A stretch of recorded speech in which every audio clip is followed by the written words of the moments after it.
السلام عليكم. لا تنسوا الاعجاب بالفيديو والاشتراك في القناة تشجيعا لنا لنستمر بنشر المزيد إن شاء الله.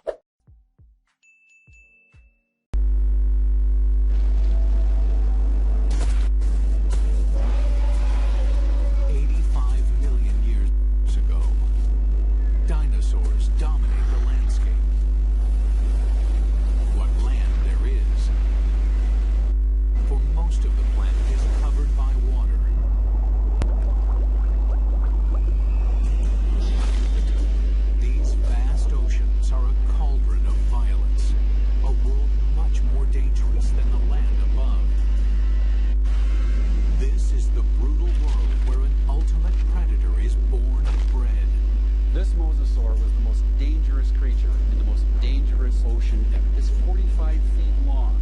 It's the size of a Greyhound bus.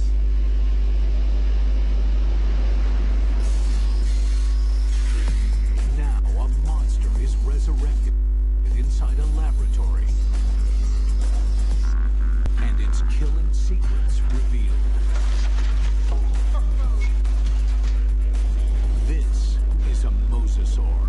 And this is a mega beast.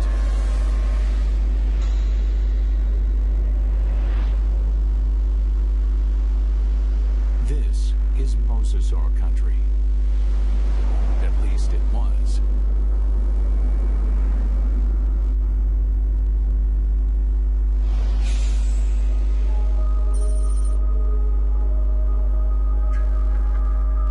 Where I'm standing would have been the bottom of the western interior sea about 85 million years ago. Mike Everhart is one of the world's leading experts on mosasaurs. The horizon would have been ocean for as far as you could see. The seaway stretched for hundreds of miles from where we're standing. At this time, the climate is warmer, so there are no polar ice caps. Sea levels rise until well over 80% of the planet is covered with ocean. The center of North America was covered with water from Nevada to Missouri, from the Gulf of Mexico on up past the Arctic Circle. The floor of this ocean, known today as the Kansas Chalk, was created by billions and billions of nanofossils, the shells of tiny plankton that drifted down and were deposited on the seabed. What we're looking at here is literally hundreds of thousands of years of deposition on the sea bottom of the western interior sea. What we see back here is roughly an inch per 700 years to build up that much chalk. So there's untold billions of these animals there. And entombed in this chalk are giant fossils of mosasaur. In the late 1830s, the bones of the beast are first uncovered in North America. This is where the mystery of the mosasaur begins, because nobody can say just what this creature is. It is a question that first arises when a massive skull is found near the Meuse River in Holland. The first guy who looked at it thought it was part of a fossil whale. It was also thought to be the jaws of a crocodile, a giant lizard, and one person even suggested it was a dragon slain by a medieval knight. A French paleontologist described it as a mosasaur, meaning Meuse River reptile. Eventually, the American bones are matched up with the earlier fossil find in Europe and correctly identified as a mosasaur. Over the next 80 years, as scientists begin the serious hunt for dinosaur fossils, a pattern emerges. In every corner of the globe, they find mosasaur bones. This points to one conclusion. No other predator has ever dominated the planet like the mosasaur. This guy weighed 8 tons. It could easily swallow a full-grown human male whole, just like a tater tot. Scientists investigating mosasaurs realized that nothing on Earth could have stopped them. It took a cosmic catastrophe to end their reign.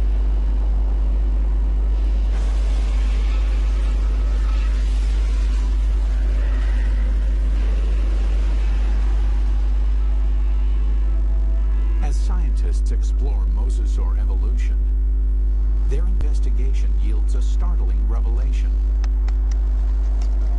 The ocean's top predator came from the land.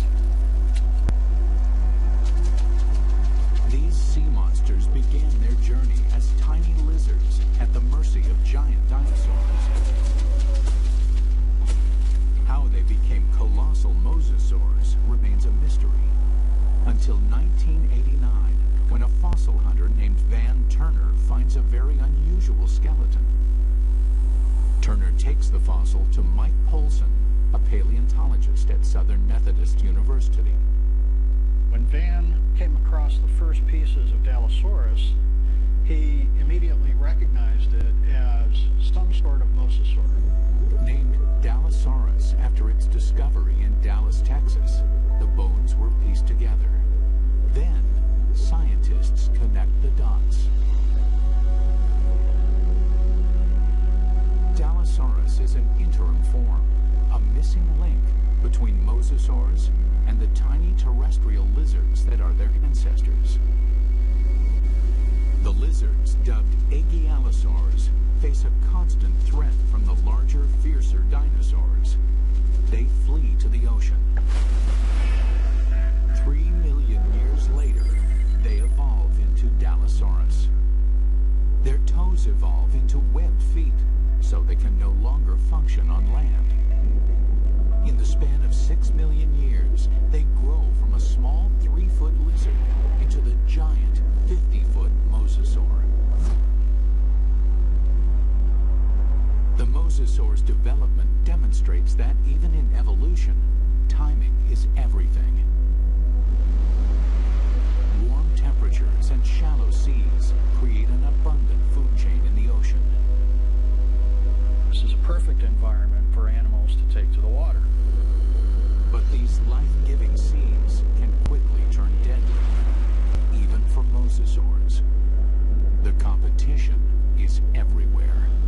Everything in the oceans then would have looked very strange to us today. All the fish seemed to have been armed with mouthfuls of teeth. It seemed like everything in that ocean was a predator and just built for killing things. Like Zephactinus, a bony fish that is armed with a mouth full of long, needle-like teeth. The plesiosaurs are marine reptiles and top predators for over 100 million years. They come in 2 lethal varieties. One deals death through speed and agility. The other is a behemoth, so mammoth, nothing dares challenge it. And of course, there are the sharks. These predators were around 100 million years before dinosaurs had ever roamed the earth. This is a tooth from a large shark that lived during this time, during the age of mosasaurs swam in this ocean. It's from a shark called Critoxorana mantelli, the Ginsu shark. And I called it that specifically because it's sliced and diced. The Ginsu is a giant shark. Reaching a length of 25 feet, it dwarfs any modern great white. This shark was literally able to bite through bone. We know that because we find pieces of mosasaur that have literally been severed from the bodies, swallowed, partially digested, and then regurgitated again. To survive, mosasaur had to change its land-based behavior, tearing out a place for itself at the very top of the food chain. But what allowed this creature to evolve into such a relentless killer? It's all in the bite. You'd probably be in shock after a bite like this.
6 million years, it grows into one of the most successful predators of all time.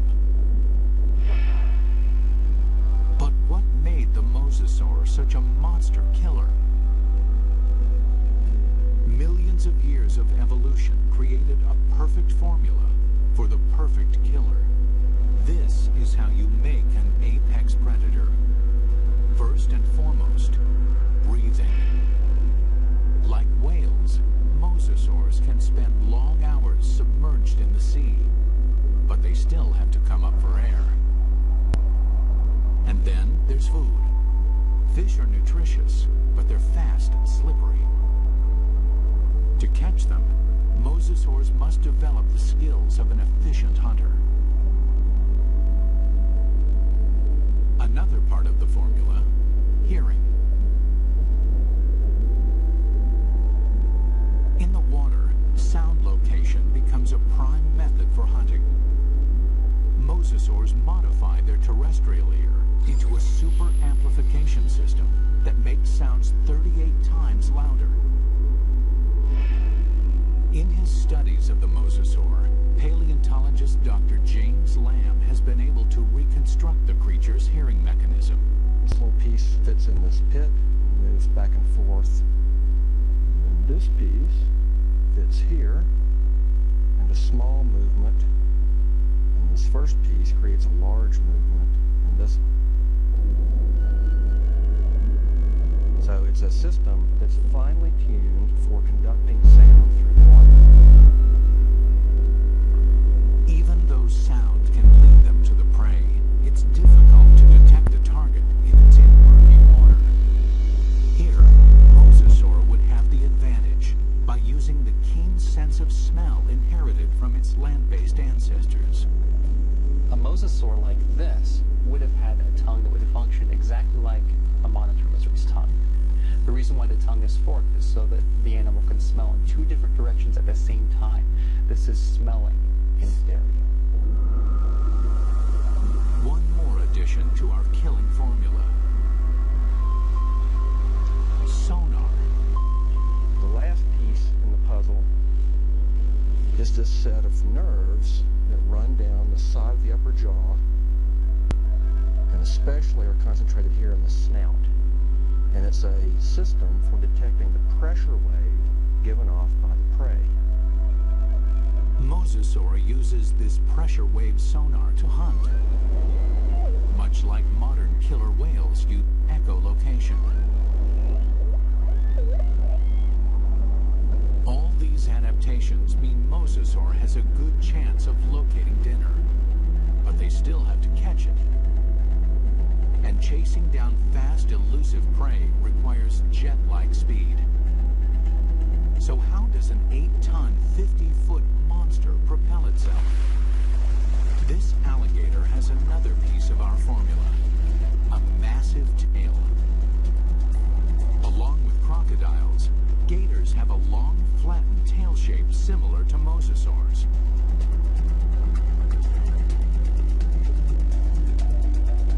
They use the whip-like action of their tails to move quickly through the water.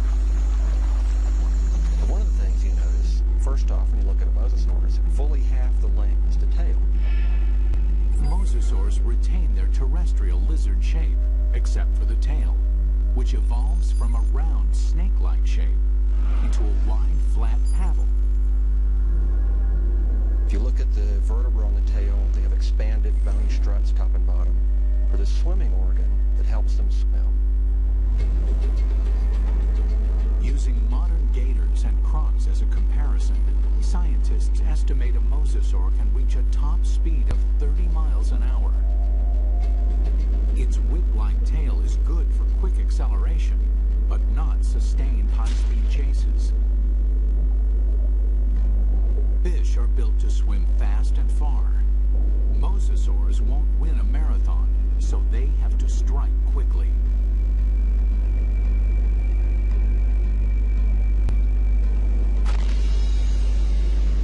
Which means this enormous beast has to somehow hide its 50-foot body and ambush its prey. Imagine that this animal is sitting there for something to swim by close enough that it can get that sustained burst of speed to go out and catch it. Speed and surprise are two critical elements, but mosasaurs also need agility. That's where the paddles come in. They propel themselves with the tail, they steer with the paddles. These paddles are short and strong, allowing this long lizard to corner on a dime. Like flaps on an airplane wing, the paddles create drag, which makes them turn. For mosasaurs to be successful underwater, there was one land-based trait they absolutely had to jettison: their sensitive inner ear. The inner ear controls a creature's sense of balance. For land-based predators, maintaining balance is critical. If they stumble, their prey escapes.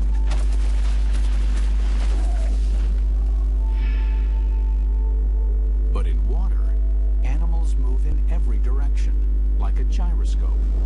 An animal with a sensitive inner ear can quickly become dizzy and disoriented. Over the millennia, the mosasaur's inner ear begins to dial down the sensitivity, allowing them to quickly twist and spin with no sickening side effects. These evolutionary refinements created a megabeast. The mosasaur can locate, chase, and catch its prey. But catching is not enough. The mosasaur has to eat. And the way that it eats is something that almost defies imagination. It's a prehistoric creature so vicious it makes sharks seem cuddly.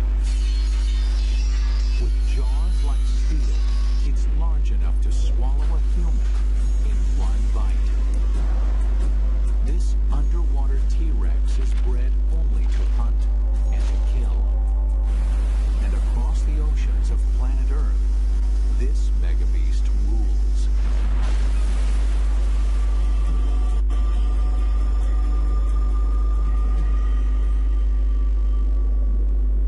But 95 million years ago, mosasaurs had some serious competition from a familiar denizen of the deep, the shark. Prehistoric sharks, like their modern cousins, are vicious and durable, traveling vast distances, ripping apart any creature that gets in their way. Sharks had been around for over 250 million years when mosasaurs evolved onto the scene. At that time, the largest, fiercest shark in the water was the giant Ginsu shark. The Ginsu would have, of course, looked very much like a modern great white, a very big, heavy-bodied shark. At a length of 25 feet, the aptly named Ginsus are over 10 feet longer than a typical great white. With mosasaurs and Ginsus hunting in the same waters, one thing is certain: there will be blood. There was quite a competitive relationship going on when the big sharks and the mosasaurs were running into each other frequently. And at least at first, the mosasaurs were losing a lot. There's definite evidence that sharks attack mosasaurs. You can see right here that there are clear bite marks from the arc of the mouth of a shark that was attacking. These big sharks carved up a lot of mosasaurs. So we find shed teeth, we find bones that are severed during this time.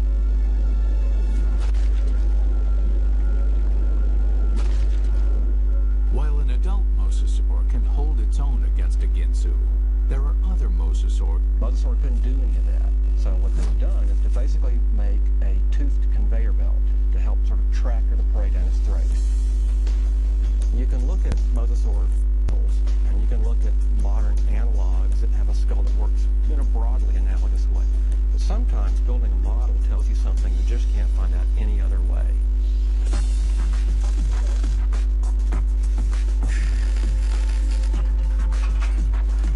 Dr. Lamb works with Real Effects in North Hollywood, California, to build a life-size mosasaur skull, complete with a set of death-dealing jaws.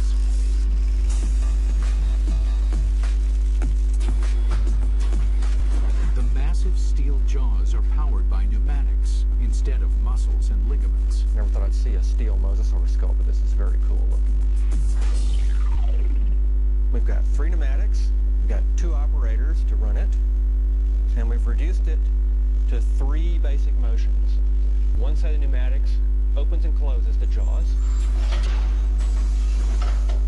One set moves it backwards and forwards. And the third set runs the pterygoids in the roof of the mouth. The pterygoids are the terminator teeth. No other ocean predator has them. A second set of teeth running down the roof of the mouth. These are a truly fiendish adaptation. They actually work independently to move the prey backwards in the throat, and also to hold it still, to pin it down as it opens its mouth for the next bite. Now we see how these jaws worked in deadly concert. The bite, the ratcheting jaw, the terminator teeth. Test 1. Find out what the mosasaur's first bite would do to any creature unlucky enough to get on the wrong end of these teeth. Mosasaurs had a really big bite. We've got a piece of foam that would be about the same size as an 8 or 9 foot long shark, or maybe part of the neck of a long-necked plesiosaur. We're going to put it sideways in this mosasaur model's mouth and just see exactly what would have happened.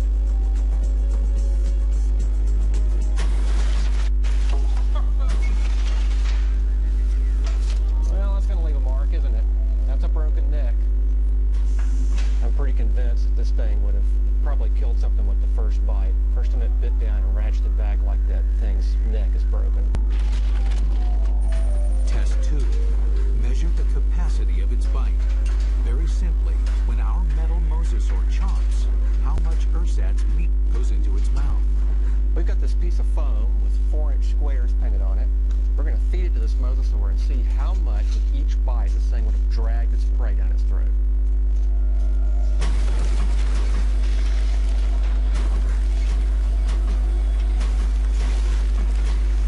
In one bite, our mosasaur easily consumes 4 feet of flesh. That means this mosasaur could eat a 20-foot animal in 5 bites. Or an adult human in a single gulp. It's not just the size of the bite. Inside the mouth, the teeth are virtual meat hooks. Dr. Lamb demonstrates with a hunk of ballistics gel, which is similar in consistency to human flesh. If you put a piece of meat in the mouth, it can't move out because the tips of the teeth grab it like a fish hook. So we're just going to see if we can put this up here on these teeth. You can't come out this way because you're caught on these teeth. The only way you can really go is further into the mouth, which is really not the direction you want to be going. And let's just see what happens here.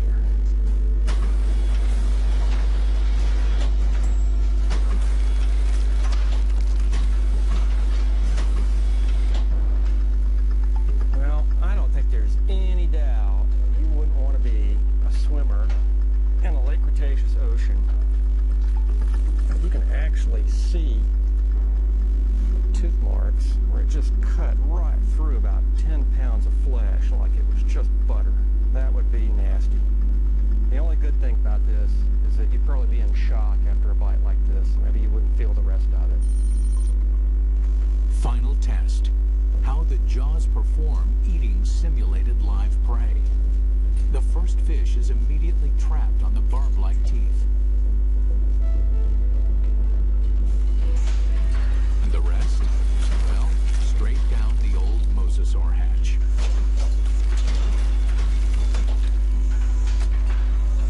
In 20 seconds, our captive mosasaur can eat 500 pounds of fish. Why? It doesn't bother to chew them.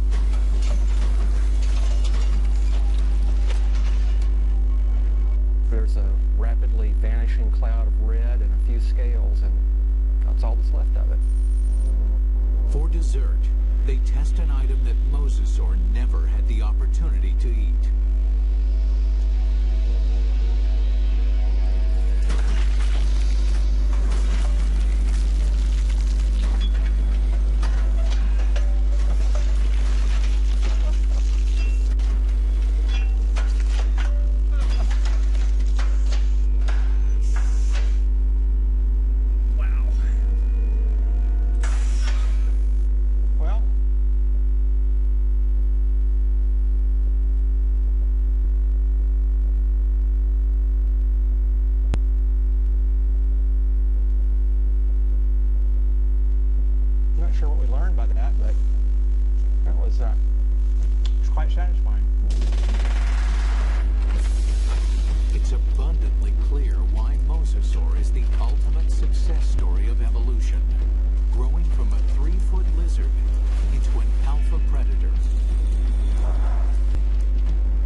evidence of attacks on these giant reptiles. There's a healed bite mark here, this raised ridge. There's a second puncture wound here with this lip of reactive healed bone around it. There are 2 marks up here on the top of the skull, and it probably killed the animal fairly quickly. What animal is vicious enough to attack the deadliest creature in the sea? And we can measure the distance between those bites, and we can marry it up with the jaw of another larger mosasaur, and the teeth fit perfectly into those holes. It makes perfect sense. The only thing mosasaur had to fear may have been mosasaur itself. Experts think that mosasaurs engaged in snout wrestling or face biting to establish dominance. We see really analogous behavior in modern saltwater crocs. Almost always the males, and they're defending a breeding or feeding territory.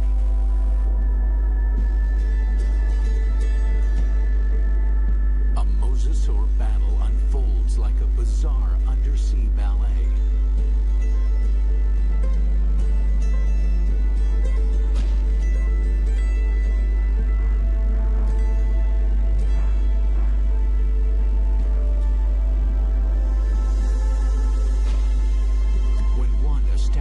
Dominance, the other gives up and swims away.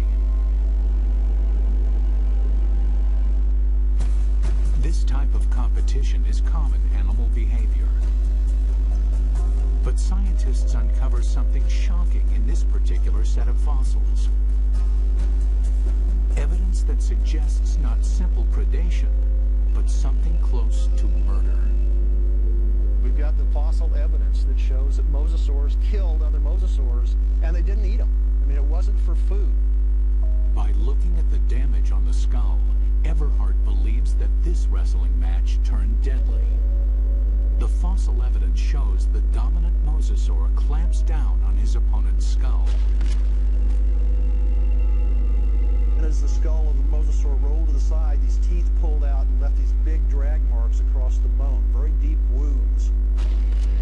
Not only is the skull crushed, but evidence suggests the killer then broke the victim's neck.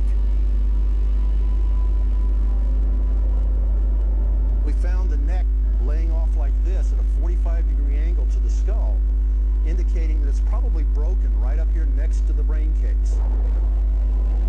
Not even great white sharks or saltwater crocs deliberately kill their own kind.